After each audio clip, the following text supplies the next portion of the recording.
ಎಲ್ಲರಿಗೂ ನಮಸ್ಕಾರ. ಕನ್ನಡ ಕ್ವಿಜ್ ಲೋಕಕ್ಕೆ ನಿಮಗೆಲ್ಲ ಸ್ವಾಗತ. ನಾವು ಕೇಳುವ ಪ್ರಶ್ನೆಗೆ ನೀವು ಕಮೆಂಟ್ ಮೂಲಕ ಉತ್ತರಿಸಬಹುದು. ಹಾಗೆ ವಿಡಿಯೋ ಇಷ್ಟವಾದರೆ ಚಾನಲನ್ನು ಸಬ್ಸ್ಕ್ರೈಬ್ ಮಾಡಿ, ಲೈಕ್ ಮಾಡಿ, ಶೇರ್ ಮಾಡಿ. ಮೊದಲನೆಯ ಪ್ರಶ್ನೆ, ಆಪರೇಷನ್ ಸಿಂಧೂರಿನ ವೇಳೆ ಭಾರತೀಯ ಸೇನೆ ಬಳಸಿದ ಭಾರತದ ಮೊದಲ ಸ್ವದೇಶಿ ಸುರಕ್ಷಿತ ಮೊಬೈಲ್ ಸಂವಹನ ಸಂಸ್ಥೆಯ ಹೆಸರು ಯಾವುದು? Option A Sambhav, option B Chanakya, option C Akash, option D Kaveri. ಸರಿಯಾದ ಉತ್ತರ ಆಪ್ಷನ್ ಎ ಸಂಭವ್. ಆಪರೇಷನ್ ಸಿಂಧೂರಿನ ವೇಳೆ ಭಾರತೀಯ ಸೇನೆ ಸಂಪೂರ್ಣವಾಗಿ ದೇಶದಲ್ಲಿ ಅಭಿವೃದ್ಧಿಪಡಿಸಿದ ಸಂಭವ್ ಸ್ಮಾರ್ಟ್ಫೋನ್ಗಳಲ್ಲಿನ ಎಂ-ಸಿಗ್ಮಾ ಆ್ಯಪ್ ಬಳಸಿತು. ಇದು ವಾಟ್ಸಪ್ ಮುಂತಾದ ವಿದೇಶಿ ಆ್ಯಪ್ಗಳಿಗೆ ಬದಲಾಗಿ 2023ರಲ್ಲಿ ಪರಿಚಯಿಸಲಾಯಿತು. ಸಂಭವ್ 5G ಸಂಪರ್ಕ, ಬಹುಪಾತಾಳಿಕೆ, ಎನ್ಕ್ರಿಪ್ಷನ್ ಮತ್ತು ಎಲ್ಲ ಜಾಲಗಳಿಗೆ ಹೊಂದಿಕೊಳ್ಳುವ ವೈಶಿಷ್ಟ್ಯಗಳನ್ನು ಹೊಂದಿದೆ. 2024ರ ಆರಂಭದಲ್ಲಿ ಸುಮಾರು 30,000 ಹ್ಯಾಂಡ್ಸೆಟ್ಗಳು ಸೇನೆಯಲ್ಲಿ ಬಳಕೆ ಬಂದಿವೆ. ವಿಜಯನಗರ ಸಾಮ್ರಾಜ್ಯ ಸ್ಥಾಪನೆಯಾದಾಗ ದೆಹಲಿಯಲ್ಲಿ ಸುಲ್ತಾನರಾಗಿದ್ದವರು ಯಾರು? Option A Firoz Tughlaq, option B Sikandar Lodi, option C Ghiyasuddin Tughlaq, option D Mohammad bin Tughlaq.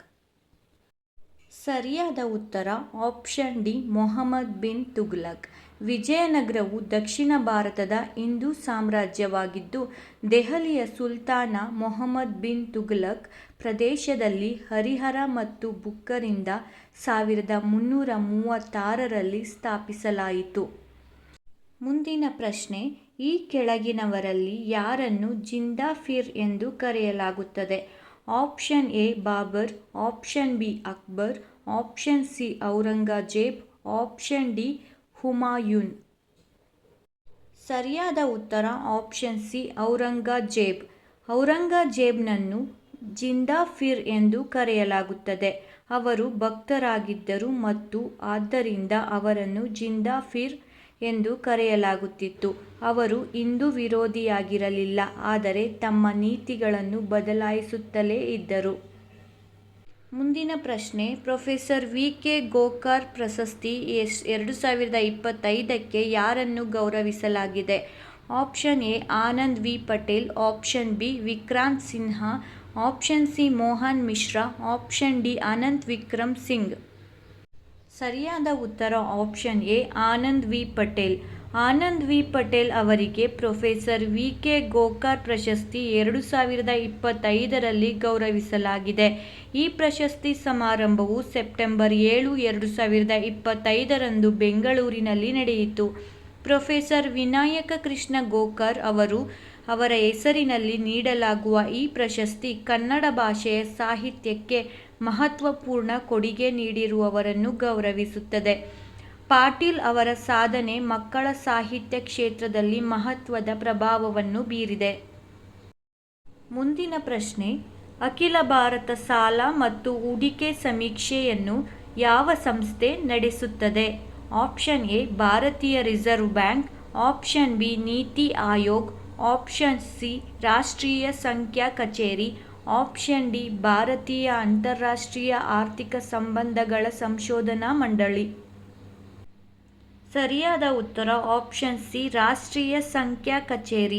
ಅಖಿಲ ಭಾರತ ಸಾಲ ಮತ್ತು ಹೂಡಿಕೆ ಸಮೀಕ್ಷೆ ಮತ್ತು ಕೃಷಿ ಗೃಹಸ್ಥ ಕುಟುಂಬಗಳ ಸ್ಥಿತಿ ಮೌಲ್ಯಮಾಪನ ಸಮೀಕ್ಷೆ ಜುಲೈ 2026ರಿಂದ ಜೂನ್ 2027ರವರೆಗೆ ನಡೆಯಲಿದೆ.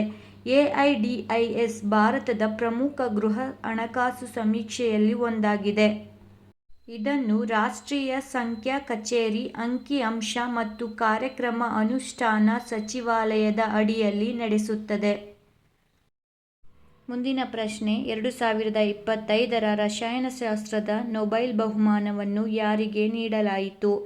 Option A David Baker, Demis Hassabis, John Jumper, option B Mary Brunkow, Fred Ramsdell, Shimon ಸಕಾಗೂಚಿ.